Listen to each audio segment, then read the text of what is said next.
There's this old saying in software development: make it work, then make it fast. It sounds smart, right? Sensible? But what if it's just plain wrong? Today, we're going to dig into why performance isn't some extra chrome you bolt on at the end. It's a core feature you need to be thinking about from the very first line of code. And look, I know what you're thinking. You're thinking of this quote from the absolute legend Donald Knuth. Everyone loves to throw around that first part. Premature optimization is the root of all evil, to kick performance down the road. But they always forget the second half. And that's where the magic is, that critical 3%.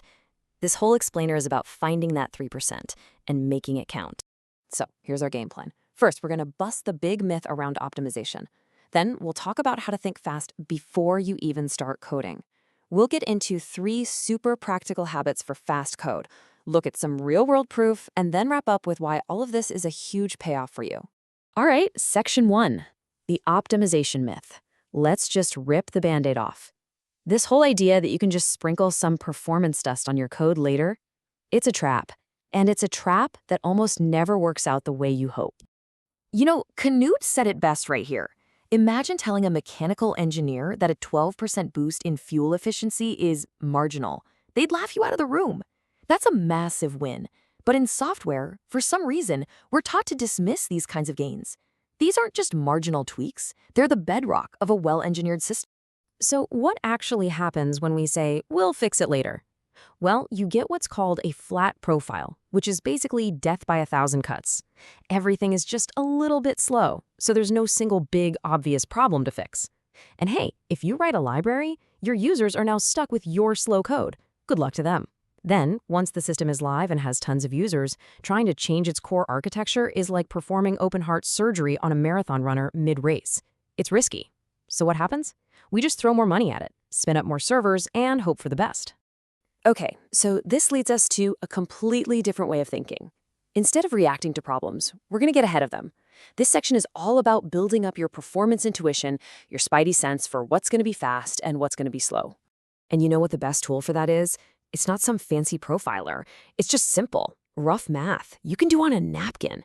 It's like planning a trip. You don't need a GPS to know that the 500-mile highway is probably faster than the 100-mile winding mountain road.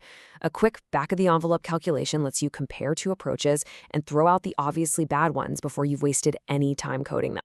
Now, this is the cheat sheet for those calculations. You don't have to memorize it, but you have to feel the scale of it. Getting something from the L1 cache is like grabbing a book off your desk.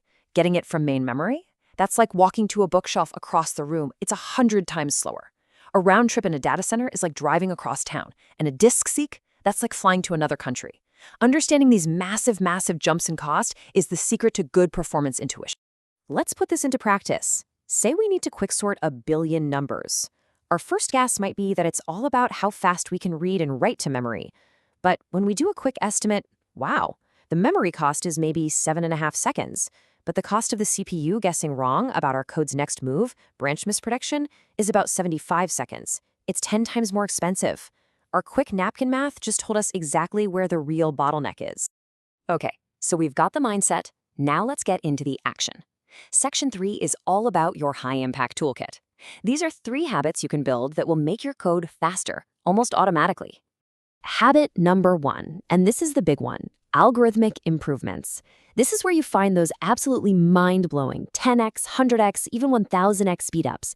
We're talking about changing your fundamental approach. It's the difference between a process where doubling the data makes the work 4 times harder versus one where doubling the data just doubles the work. This isn't a small tweak, it's a game changer. So for instance, say you've got 2 big lists and you need to find what they have in common. The slow way is to sort both lists and then carefully walk through them together. The fast way? Take one list, dump it into a hash table, which is basically a super fast checklist, and then just blast through the second list, checking off items as you go. Boom! You just went from a slow, methodical process to something lightning fast. Habit number 2 is all about being smarter with your memory. Think of the CPU cache like a tiny, super fast workbench right next to the CPU. You want to arrange your materials, your data, so that when the CPU needs something, everything related is already on the workbench. You don't want it to have to run to the warehouse, which is main memory, for every little piece. That means packing related data close together. So what does that look like in practice? Well, it's things like using an index into one big array instead of pointers that could point anywhere in memory. It's using a simple vector that stores everything together instead of a map that scatters little memory allocations all over the place. Every single one of these techniques is about one thing, keeping your data tight and tidy so the cache can do its job. And finally, habit number 3. This one might be my favorite. It's the art of being productively lazy. The fastest code is and always will be the code that doesn't run at all. So before you optimize something, you gotta ask, does this even need to run? Or can I run it less often? Can I just save the answer so I never have to figure it out again? And there are some classic ways to do this. You can create a fast path for the 99% of cases that are super common. You can cache results so you don't repeat yourself. And the classic one, move expensive work outside of a loop. It's so simple, but it can literally save millions of operations. Okay, this all sounds good in theory, right? But does it really make a difference? Let's look at the proof. Let's see some real-world examples where these habits led to some absolutely massive wins. Just look at these numbers. A team swapped out an old deadlock detection algorithm for a better one. The time it took dropped from over 23,000 nanoseconds to less than 400. That's a 50 times speedup.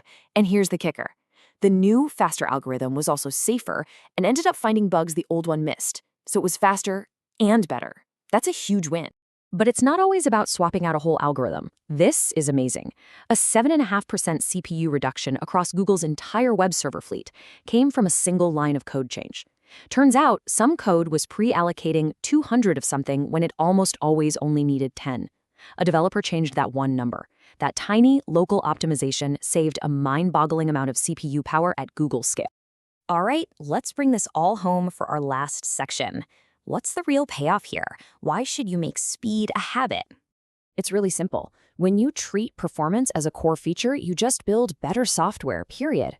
You learn to trust your intuition, not just a tool. You start to see how tiny, easy wins can add up to make a system feel incredibly fast. And the end result? It's not just a product your users love more. It means you can run experiments faster, your developers are more productive, and your cloud bill gets smaller. It's a win-win-win. So I'm going to leave you with this question. Go look at your own code, the projects you're working on right now. Think back to what Knuth said. I guarantee there's an easily obtained improvement just waiting there for you. So, what's your critical 3%? Go find it.